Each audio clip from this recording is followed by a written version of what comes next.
Jake Morrison sat at his desk in the dim light of his office. The clock on the wall showed 3 a.m, but he could not sleep. Something was wrong with the supply reports from the outer colonies. The numbers did not add up. He had been working as an intelligence analyst for 5 years now. Before that, he spent 10 years as a space marine fighting pirates and rebels. His job was to check reports and find problems.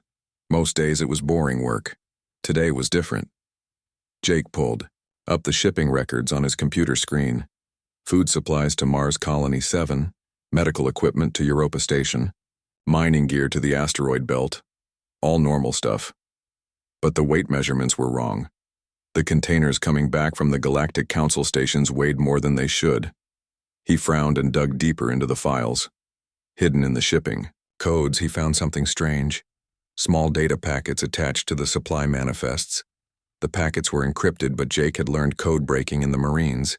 He started working on them. Hours passed. The office was quiet except for the hum of computers. Jake's coffee grew cold as he worked. Slowly, the encrypted files began to make sense. They were not shipping records at all. They were pieces of old communication logs. The first file made his blood run cold. It was a partial transmission from 50 years ago. The words Protocol 7 activated and human subjects terminated jumped out at him. This was from the time when Earth first met the Galactic Council. But according to history books, that first meeting was peaceful. No one died. Jake saved the files to a secure drive and headed home. He needed help with this.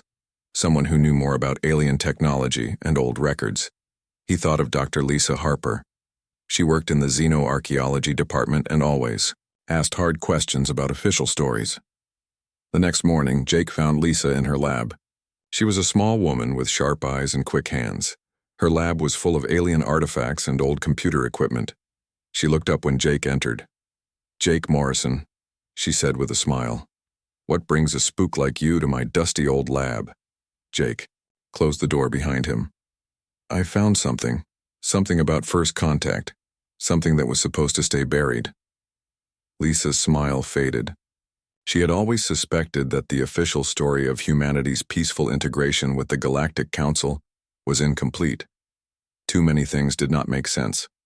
Why were so many early Earth ambassadors listed as died of natural causes within 5 years of first contact? Why were certain historical records classified for national security? Jake showed her the files. Lisa read them carefully, her face growing pale. The fragments mentioned human test subjects, termination protocols, and something called genetic compliance adjustment. One file referenced Ambassador Helen Grant and Dr. Carl Johnson, the leaders of Earth's first diplomatic mission to the Council. Both were supposed to have died in a shuttle accident 20 years ago. "This is impossible," Lisa whispered. "Helen?" "Grant gave a speech at the university just last month. I saw the recording myself." Jake shook his head. "Check the date on that recording. I bet it's old footage being recycled." Lisa pulled up the university database. The recording was indeed from 15 years ago, but it had been presented as recent. Someone was maintaining the illusion that these people were still alive. They worked together for the next 3 days. Lisa's assistant Kevin Barnes helped them decode more files. The picture that emerged was terrifying. The first human delegation to the Council had discovered something bad enough that they tried to send a warning back to Earth. The message fragments spoke of Council experiments on human prisoners and plans for Earth's population. On the 4th day, everything changed. Jake arrived at Lisa's lab to find the door broken open. Equipment was smashed, computer drives were missing. Lisa stood in the middle of the wreckage with tears in her eyes. "They took Kevin," she said. "I came in this morning and found this mess. Kevin's gone. His apartment is empty too, like he never existed." Jake felt a chill run down his spine. Someone was watching them. Someone with enough power to make people disappear without a trace. "We need to get out of here," he said. "Right now." Lisa grabbed the backup drive she had hidden in a false wall. Jake checked his sidearm and looked out the window. Black vehicles were surrounding the building. Men in dark suits were walking toward the entrance. "Back exit," Jake said. "Move fast." They slipped out through the service tunnels that connected the research buildings. Jake's military training kicked in as he led Lisa through the underground passages. Behind them, they could hear footsteps and voices. The hunt had begun. They emerged 6 blocks away in the basement of an old warehouse. Jake pulled out his encrypted phone and made a call to someone he trusted. A gruff voice answered. "Pete Collins here." "Pete, it's Jake Morrison. I need help. Big trouble." There was a pause. "Council trouble?" Jake's blood froze. How did Pete know? "Yeah, how did you know?" "Because I've been waiting for this call for 20 years, son. Stay where you are, I'm coming to get you." Jake looked at Lisa. Her face was pale, but determined. They had stumbled onto something huge, something that powerful people were willing to kill to keep secret. The official story of humanity's peaceful integration with the Galactic Council was a lie.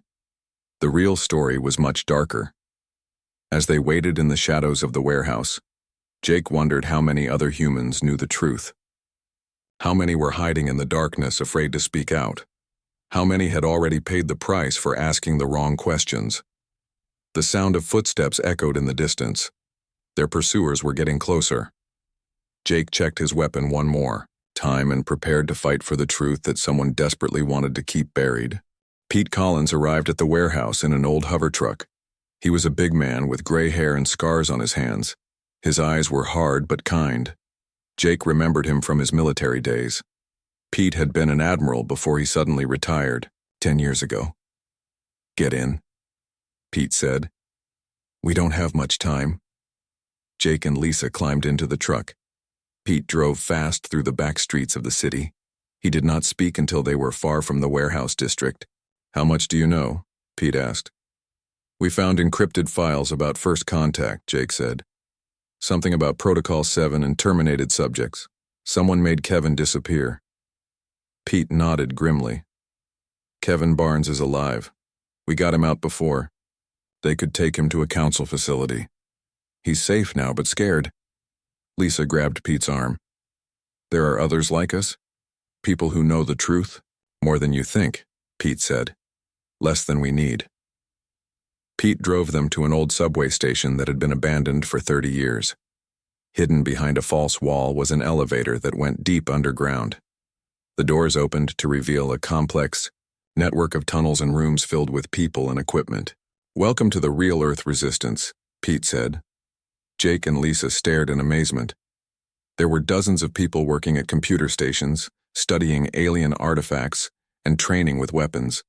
Some wore the uniforms of Earth's military. Others looked like scientists and teachers. A woman with short brown hair approached them. She had the quick movements of someone used to working under pressure. "This is Dr. Amy Watson," Pete said. "She used to work for the Council's medical program, until she discovered what they were really doing." Amy shook their hands. "I'm glad you're here. We need all the help we can get." She led them to a meeting room where several other people waited. Jake recognized one of them immediately. Captain Roy Davis had been a council liaison officer. Jake had seen him in news reports standing next to alien ambassadors. "Roy was our man on the inside," Pete explained, "until things got too dangerous and we had to pull him out." Roy looked tired and angry. "I spent 5 years watching them lie to humanity, 5 years of smiling and nodding while they slowly poisoned our people." Amy pulled up a holographic display showing Earth's population statistics. "Look at these numbers. Birth rates have been dropping for 20 years. Life expectancy is going down in some regions. Certain genetic disorders are becoming more common." She changed the display to show medical supply shipments from Council worlds. "Every month they send us medicine and medical equipment. They say it's to help us stay healthy and integrate with galactic society." Lisa studied the data. "But the medicine is actually making us sick." "Worse than that," Amy said. "It's changing us, making us more docile, more dependent, less likely to question authority. The genetic modifications are subtle, but effective." Jake felt sick. "How long has this been going on?" "Since the beginning," Roy said. "The first human ambassadors discovered the truth during their initial visit to the Council homeworld. Helen Grant and Carl Johnson found evidence that the Council was not what they claimed to be. Pete activated another display. This one showed star maps with thousands of marked worlds. The Galactic Council presents itself as a peaceful alliance of species working together for mutual benefit. The reality is very different. The map zoomed in on various systems. Each one showed species that had once been independent, but were now under Council control. They're not allies, Pete continued. They're subjects. The Council maintains power by keeping each species isolated and dependent. They rewrite history, control information, and eliminate anyone who threatens the system. Amy pointed to Earth, on the map. We were supposed to be their next success story. Humanity would slowly become another client species, grateful for Council protection and guidance. We would forget our independence and accept our place in their hierarchy. But something went wrong, Roy added. Humans proved harder to control than expected. Some of us started asking questions, started remembering things we were supposed to forget. Lisa looked around the room. How many people know the truth? Here on Earth, maybe a few thousand, Pete said. Across the galaxy, we think there are resistance cells on at least 50 worlds. Most don't know about the others. The Council works hard to keep resistance movements isolated. Jake studied the star map. What happened to the original ambassadors? Helen Grant and the others? Roy's face darkened. They're alive. The Council keeps them in a special facility on Proxima Station. They use them to make occasional public appearances, but they're heavily drugged and controlled. The real Helen Grant tried to send a warning to Earth before the Council captured her team. Amy brought up another file. This is the warning message we managed to recover. It was hidden in the quantum relay system and took us 15 years to decode. The message was broken and hard to understand, but the meaning was clear. The Council was not humanity's friend. They planned to slowly destroy human independence and use Earth's population as a resource. The original First Contact team discovered that the Council has done this to dozens of species, Pete explained. Each time they follow the same pattern. Make contact, offer friendship and technology, slowly take control, and eventually enslave the entire population. Lisa shuddered. And they almost succeeded with us. They're still succeeding, Amy said. Most humans don't know anything is wrong. They think the Council is helping us. The resistance is small and scattered. Jake stood up and began pacing. His military mind was already working on the problem. What do we need to stop them?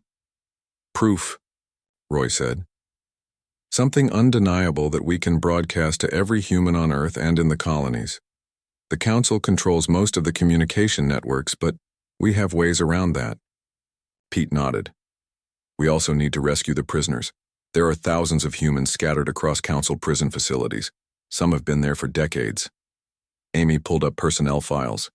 We've identified 17 major facilities where humans are being held.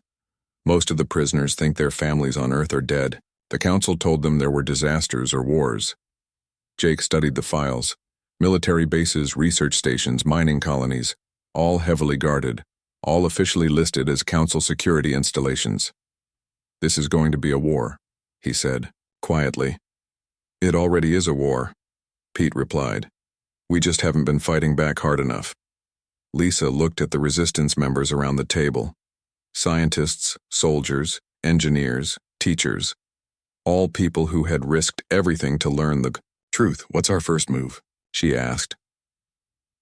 Roy smiled for the first time since Jake had met him. We're going to steal a Council ship and rescue some prisoners, starting with the original First Contact team. Jake felt something stir in his chest. The same feeling he had gotten during his military service when facing impossible odds. Determination mixed with fear, but with a core of absolute certainty that they were doing the right thing. The Council had made one crucial mistake. They had underestimated humanity's refusal to give up. Now the real fight was about to begin. 2 weeks later, Jake stood on the bridge of a stolen Council transport ship. The vessel looked like a giant metal whale floating through space. Rebecca Stone, their engineer, had modified the ship's systems to hide their human signatures from Council scanners. How much longer until we reach Kepler 442b? Jake asked. Rebecca wiped grease from her hands. She was a small woman who could fix anything with engines or computers.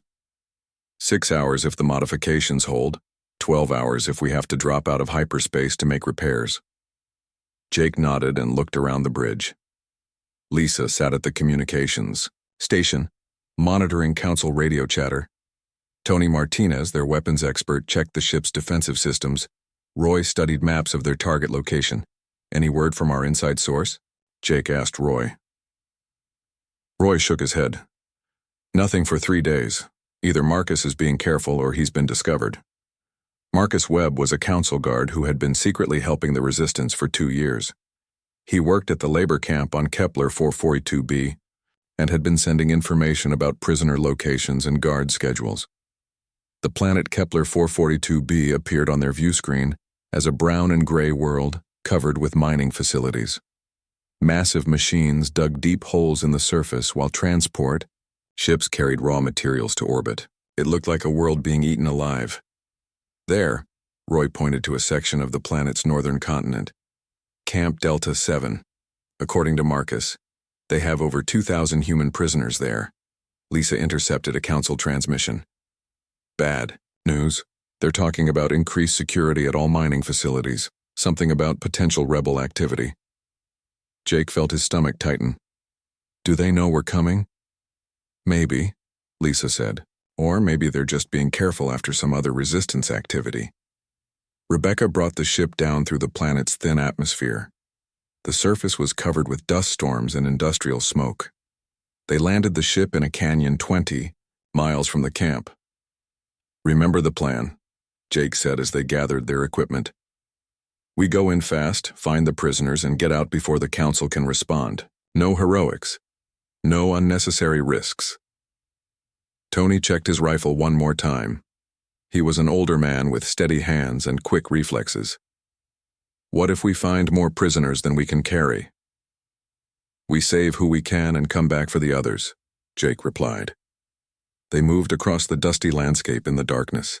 The camp appeared ahead of them as a collection of gray buildings surrounded by energy fences. Guard towers stood at each corner, but they seemed to have only basic security systems. Too easy, Tony whispered. Something's wrong. Jake agreed, but they had come too far to turn back now. They cut through the outer fence and approached the first prisoner barracks. Through the windows, they could see dozens of people sleeping on narrow beds. Roy opened the door carefully. Inside, men and women in dirty work clothes lay exhausted from long days of labor. Most looked thin and sick.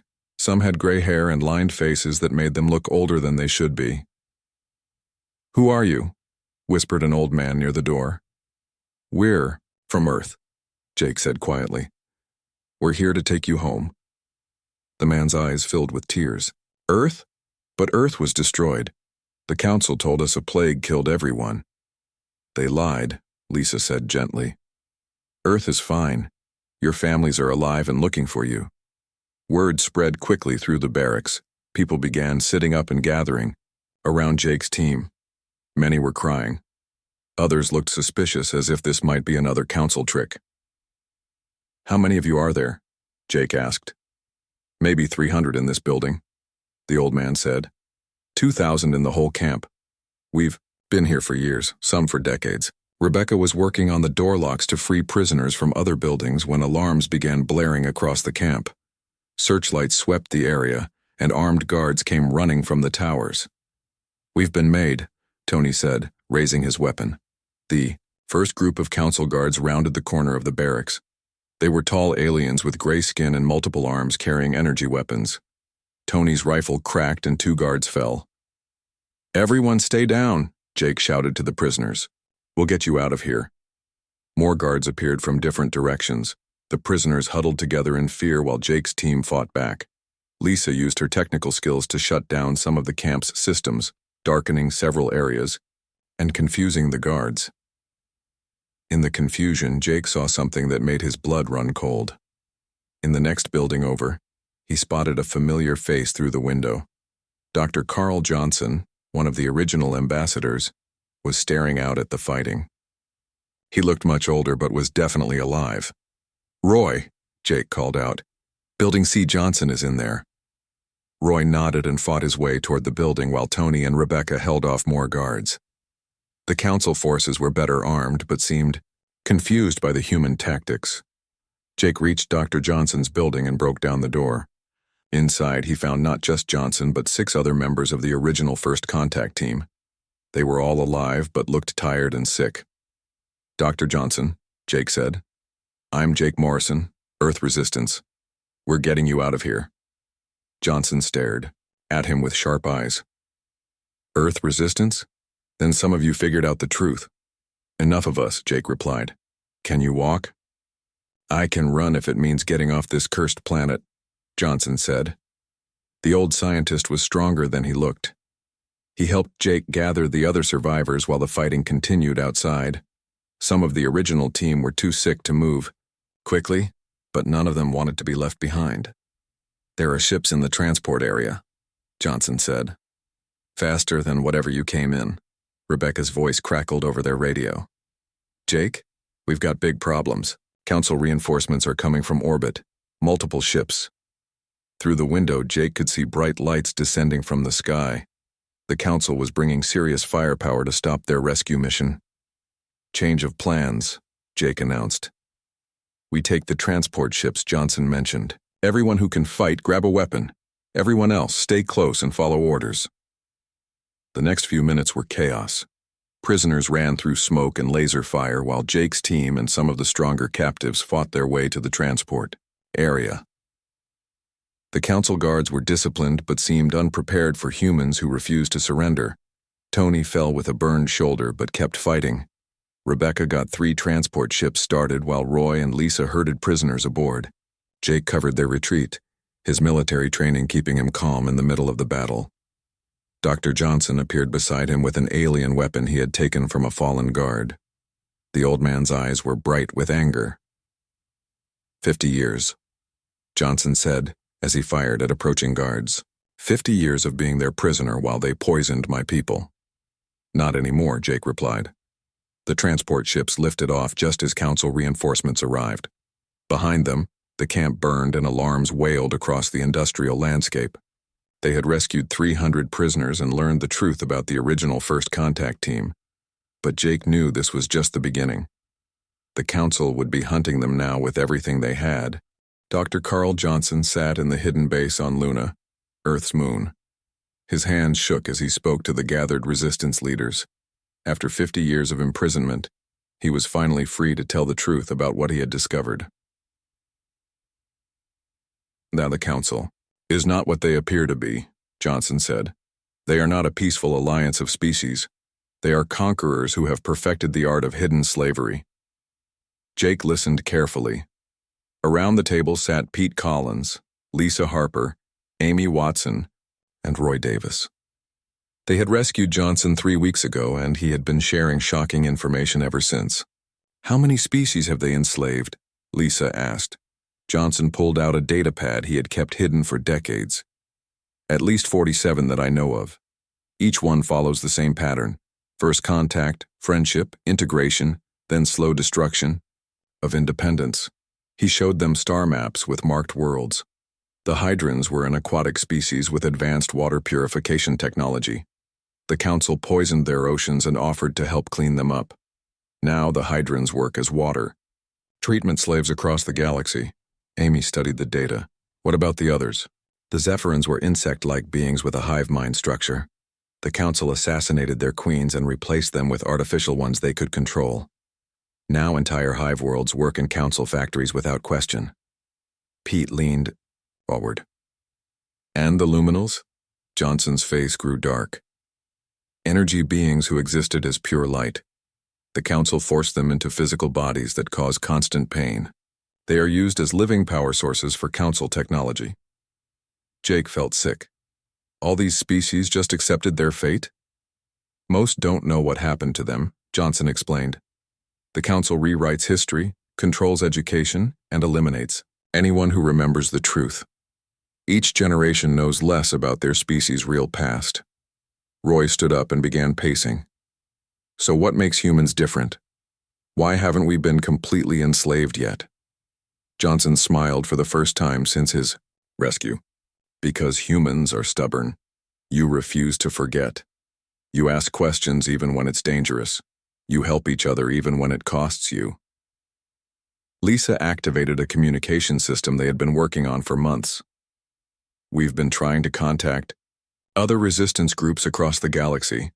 If Johnson is right, there might be rebels on dozens of worlds. The system crackled to life. Strange voices speaking alien languages filled the room. Amy worked on translation software while the others listened to the broadcasts. There, Amy pointed to one signal. That's a Hydron frequency. They're talking about hidden weapons caches. Another signal came through clearer. The voice spoke broken English with a buzzing undertone. Human rebels, this is Zix of the Zephyrin Resistance. We have heard of your escape from Kepler 442b. Our people wish to join your fight. Jake grabbed the microphone. Zix, this is Jake Morrison of Earth Resistance. Can you tell us about other rebel groups? Many groups exist but stay hidden. Council hunts us constantly. We need coordination, shared information, combined attacks. Over the next several hours, they made contact with resistance cells on 12 different worlds. Each group had been fighting alone, not knowing others existed. The Council's strategy of isolation was finally breaking down. A new voice joined the conversation. It sounded like music mixed with static. This is Bright Song of the Luminal Freedom. Seekers, we have suffered in flesh prisons for 200 cycles. We offer our knowledge of Council energy systems. Pete took control of the communications. This is Admiral Pete Collins of Earth. I propose we form an alliance, share information, coordinate attacks, and work together to expose the Council's crimes. The response was immediate and overwhelming. Species after species agreed to join, what they began calling the True Alliance. Each group brought unique skills and knowledge. The Hydrons had developed ways to poison Council water supplies. The Zephyrins could coordinate massive simultaneous attacks across multiple worlds. The Luminals understood Council technology better than anyone, but their success brought danger. 3 days later, Council forces attacked the Luna base. Jake barely escaped with Johnson and the core resistance leaders as explosions rocked the hidden complex. They fled to a backup base in the asteroid belt, but Council ships followed them. The enemy commander was an alien called Vexithari, known for his ruthless efficiency in crushing rebellions. We cannot keep running, Pete said, as they watched Council ships searching the asteroid field. They know all our hiding places now. Johnson studied tactical displays showing Council fleet positions. There is a way. The Council has always been vulnerable to one thing, the truth being revealed simultaneously across all worlds. Amy looked up from her computer terminal. You mean a coordinated broadcast, but they control the communication networks? Not all of them, Johnson said with a smile. The Council uses a central archive system on their capital world. If we could access it and transmit from there, we could reach every planet in the galaxy at once. Jake realized what Johnson was suggesting. A suicide mission, break into the most heavily defended world in the galaxy, and broadcast everything we know. Not suicide if we do it right, Johnson replied. The other resistance groups can create diversions. Multiple attacks happening at the same time will divide Council forces. Lisa was already working on technical specifications. We would need someone to stay behind and ensure the transmission completes. The Council will try to stop it as soon as they realize what's happening. The room fell silent as everyone understood what she meant. Someone would have to sacrifice themselves to make sure the galaxy learned the truth. Roy was the first to speak. I'll do it. I've been living with their lies for too long. No, Lisa said quietly. It should be someone who understands the technical systems, someone who can adapt if things go wrong. Jake looked around the room at his friends and allies. These people had given up everything to fight for freedom. They had rescued prisoners, built alliances, and kept hope alive when everything seemed hopeless. Amy intercepted a Council transmission. Bad news. Vexithari is bringing in reinforcements. 3 full battle fleets. They mean to end this rebellion once and for all. Pete studied the tactical display. Then we better move fast. Johnson, can you get us the location of the central archive? Johnson nodded. I memorized the coordinates 50 years ago, hoping someday I would have a chance to use them. Jake stood, up and checked his weapons. "How long do we have?" "Maybe 2 days before they find this base," Amy said. Lisa began gathering the critical data files they would need for the broadcast. 50 years of hidden history, evidence of genocide, proof of the Council's crimes against dozens of species. "The True Alliance ships are moving into position," Pete reported. "Resistance groups on 47 worlds are ready to attack Council facilities simultaneously." Jake felt the familiar mixture of fear and determination. This would be their last chance. If they failed, the resistance would be crushed and the truth would stay buried forever. But if they succeeded, the galaxy would finally learn what the Council had done. Species across thousands of worlds would rise up together and demand freedom. Dr. Johnson looked out at the stars through the base's viewports. 50 years I've waited for this moment. Whatever happens, at least the truth will survive. The final battle was about to begin. The Council's capital world looked like a massive crystal floating in space. Towers of white stone reached toward the stars, while silver ships moved between them like glowing insects. Jake had never seen anything so beautiful or so terrifying. "Remember," Dr. Johnson said over the radio, "the Central Archive is in the heart of the city. Once we start the transmission, they will throw everything they have at us." Jake's strike team included Lisa, Tony, Rebecca, and Roy. They flew a captured Council ship toward the planet's surface while explosions lit up the sky around other worlds. The True Alliance attacks had begun across 47 star systems. "Look at that." Lisa pointed to her scanner. "Council fleets are moving away from the capital. The diversions are working." But Jake knew they still faced impossible odds.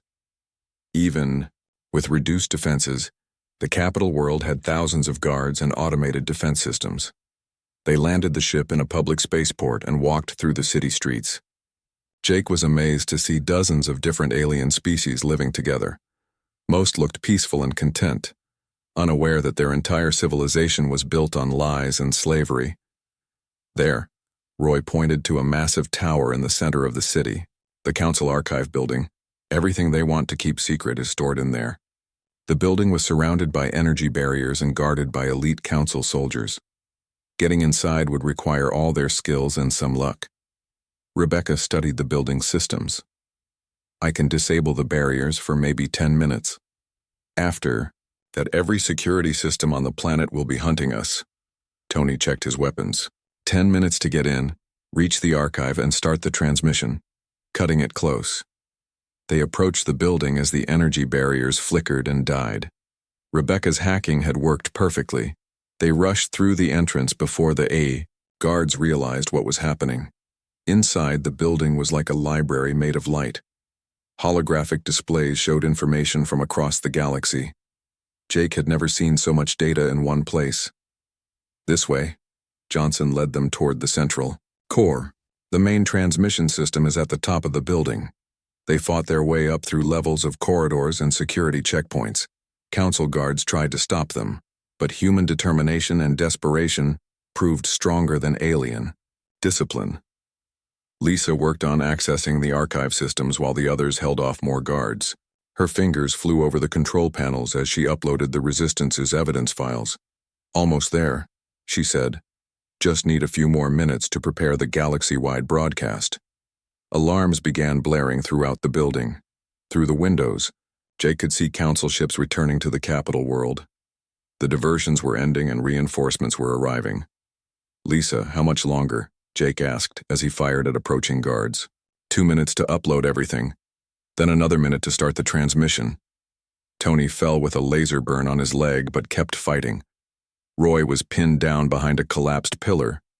Rebecca worked frantically to keep the building's systems running despite Council attempts to shut them down. "Got it," Lisa announced. "The files are uploaded. Starting transmission now." She pressed the activation switch and the building's massive communication array began broadcasting to every world in the galaxy. 50 years of hidden history poured out through space at the speed of light. On thousands of worlds, beings stopped what they were doing to listen. The truth about the Council's crimes filled communication networks from one end of the galaxy to the other. But the council was not finished. Commander Vexithari's ship appeared outside the building and began charging its main weapons. "They're going to destroy the whole building," Roy shouted. "The transmission will be cut off." Lisa looked at the control panel. The broadcast was only half complete. If it stopped now, many worlds would never learn the truth. "Someone has to stay," she said quietly. "Keep the transmission running until it finishes." Jake grabbed her arm. "No. We'll find another way." Lisa smiled at him with tears in her eyes. "This is the way, Jake. You know it and I know it." She sealed the control room door and continued working at the panels. Outside, Jake could hear the whine of Vexthari's weapons charging up. "Lisa, open the door." Jake pounded on the barrier. "Take care of the galaxy for me," she replied through the intercom. "Make sure the council never hurts anyone again." Jake's team fought their way to the building's roof as the structure shook from weapon impacts. Rebecca had prepared an escape route using the building's maintenance systems. Below them, Lisa worked alone in the control room as council forces tried to break down the door. The transmission continued, sending proof of genocide and slavery to every corner of the galaxy. Jake's team escaped just as Vexthari's ship fired its main weapons. The top of the building exploded in a ball of fire and light. Lisa was gone, but her sacrifice had worked. The transmission completed just before the equipment was destroyed. Across the galaxy, the reaction was immediate and overwhelming. On 47 worlds, enslaved species rose up against their council oppressors. The Hydrants poisoned council water supplies. The Zephyrins coordinated massive worker strikes. The Luminals overloaded council energy systems. On Earth, Amy Watson began broadcasting the genetic reversal codes that would free humanity from 50 years of biological manipulation. The slow poisoning that had made humans docile and dependent was finally ending. The Council's government collapsed within days as world after world declared independence. Some Council leaders tried to flee, but the newly freed species were not in a forgiving mood. Jake found himself promoted to Admiral of the reformed Galactic Federation.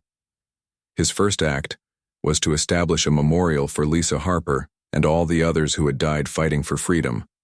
Dr. Johnson became the Federation's first historian, tasked with helping species recover their true histories. He worked with former prisoners and resistance fighters to piece together what the Council had tried to erase. The rescued humans began returning to Earth, bringing with them knowledge and technology that would help humanity take its rightful place among the stars. But they also brought stories of loss and suffering that would never be completely healed. Pete Collins established the Federation Defense Force, making sure that no species would ever again face conquest alone. The new military was built on cooperation and mutual defense, not domination. Jake stood in his office looking out at the stars. The galaxy was free but still fragile. It would take generations to undo the damage the Council had caused. A message came through on his communication system. It was from Zix of the Zephyrins, now serving as the Federation's coordinator for interspecies cooperation. "Admiral Morrison, we have received word from the Outer Rim. 3 more species have asked to join the Federation. They say they heard about the humans who refused to surrender." Jake smiled. Humanity's greatest strength had never been their weapons or technology. It was their refusal to accept injustice and their ability to inspire others to fight for freedom. The secrets the Council had tried to bury were now carved in stone across the galaxy. Never again would the truth be hidden. Never again would freedom be traded for false security. Lisa's sacrifice had saved not just humanity, but dozens of species across thousands of worlds. The galaxy was finally free, and it would stay that way as long as there were beings willing to fight for what was right. The stars belonged to everyone now,